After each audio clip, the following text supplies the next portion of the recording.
Assalamualaikum warahmatullahi wabarakatuh. Salam sejahtera untuk kita semua. Ini perkuliahan kita lakukan secara online.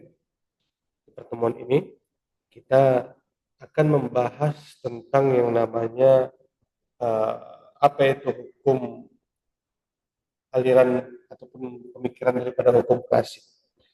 Ya. Jadi kita bahas yang pertama itu tentang yang namanya filsafat hukum klasik berkembang sejak ribuan tahun lalu untuk menjawab pertanyaan mendasar. Apa itu hukum, dari mana hukum berasal, dan apa tujuan hukum? Tiga aliran besar yang sangat berpengaruh hingga sekarang adalah hukum alam, natural law, positivisme hukum atau legal positivism, kemudian utilitarism atau utilitarism.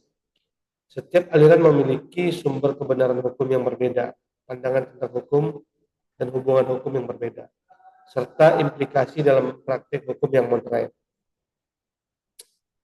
Kemudian hukum alam. Sebenarnya pengertian hukum alam ini apa? Hukum alam adalah aliran yang menyatakan bahwa hukum berasal dari moral universal, akhlak, rasionalitas manusia, bukan semata-mata dari perintah negara. Artinya hukum alam ini berkaitan dengan nilai moral, akhlak, dan kebiasaan yang tumbuh dan berkembang sehingga itu menjadikan sebuah acuan untuk aturan, acuan untuk aturan bagi uh, keberlangsungan hidup masyarakat. Kemudian dalam hal hukum atau aliran hukum alam ini salah satunya yaitu tokoh-tokoh utamanya seperti Plato, kemudian Aristoteles, kemudian Thomas Aquinas, Hugo Grotius, dan John Locke. Harapan saya kawan-kawan semua tidak lagi asing dengan nama ataupun bagian daripada tokoh-tokoh utama yang saya sampaikan tadi. Prinsip-prinsip utama dalam hukum alam ini yang pertama adalah hukum yang lebih tinggi dari hukum buatan manusia, exemplarior. Kemudian hukum dan moral tidak dapat dipisahkan. Kemudian ada hukum yang lebih tinggi dari hukum buatan manusia, lex superior. Kemudian yang berikutnya, hukum dan moral tidak dapat dipisahkan. Kemudian peraturan negara yang bertentangan dengan keadilan dianggap tidak sah secara moral. Hukum berlaku universal, melampaui ruang batas dan waktu. Kemudian adapun kelebihan-kelebihannya, yang pertama menekankan keadilan dan moralitas, melindungi hak asasi manusia, mengkritik hukum positif yang tidak adil. Kemudian ada kelemahannya juga kawan-kawan. Kelemahannya terlalu abstrak dan tidak mudah dipraktikkan. Kemudian menimbulkan perbedaan pandangan tentang apa itu moral yang benar. Jadi setiap pandangan itu kan berbeda-beda kawan-kawan. Ada yang beranggapan bahwa pandangan dia tentang moral adalah standarnya seperti ini. Nah, standar daripada orang tersebut mungkin berbeda menilai tentang bagaimana moral yang benar terhadap pandangan orang lain. Jadi tidak bisa kita samakan tentang pandangan moral yang mana yang benar, mana yang tepat begitu. Karena setiap orang memiliki perbedaan pandangan terhadap bagaimana sebenarnya moral yang benar dan baik. Kemudian positivisme hukum. Adapun pengertiannya yang menyatakan bahwa hukum adalah peraturan yang tertulis dibuat oleh lembaga berwenang. Hukum harus dilihat apa adanya, terlepas dari moralitas. Jadi kalau memang tertulis itu hukum adalah A, ya berarti A gitu. Atau kalau misalkan hukum itu tertulis itu ya harus ditindak pidana itu, misalkan katakanlah ketika seseorang mencuri ya maka harus dihukum. Sedangkan terkadang kita tidak bisa menganggap bahwa hukum itu tidak berdiri. Hukum itu bukan hanya sesuatu yang tidak berdiri sendiri, akan tetapi hukum itu bisa dikatakan bahwa tidak berdiri sendiri, namun hukum itu berdasarkan moralitas. Tapi moralitas tersebut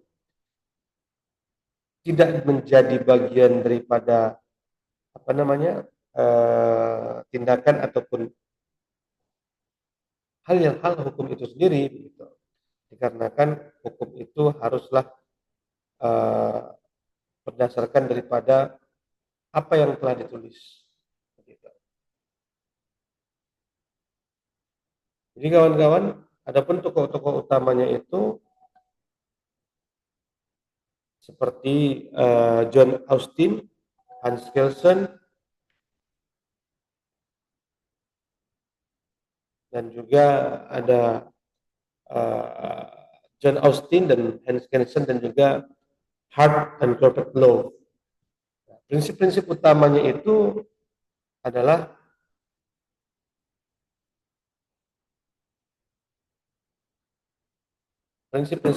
itu adalah hukum dan moralitas harus dipisahkan. Hukum adalah perintah penguasa yang berdaulat. Kemudian keabsahan hukum itu ditentukan oleh sumber hukumnya dan sistem hukum bersifat hierarkis atau logis. Begitu kawan-kawan. Kelebihannya menjamin kepastian hukum, struktur hukum jelas dan terukur, mengurangi subjektivitas moral hakim. Kelemahannya dapat membenarkan hukum tidak adil, mengabaikan nilai moral dan kemanusiaan, terlalu menitik beratkan teks formal. Nah, jadi kawan-kawan, setiap hal tersebut ada perbandingannya. Bagaimana perbandingannya? Yang pertama itu aspek hukum alam, itu ada moralitas, rasio, tidak terpisah, merupakan tujuannya itu keadilan. Ya. Kawan-kawan nanti bisa baca, bisa share, bisa melihat bagian daripada perbandingan hukum-hukum ini. Jadi kawan-kawan bisa dilihat ya, daripada perbandingan aliran-aliran daripada aliran klasik lah bisa dibilang. Kalau hukum alam itu bersifat moral dan rasio. Kemudian kalau misalkan aliran positivisme itu perintah negara. Kalau misalkan aliran utilitarianisme itu bersifat tujuan manfaat sosial.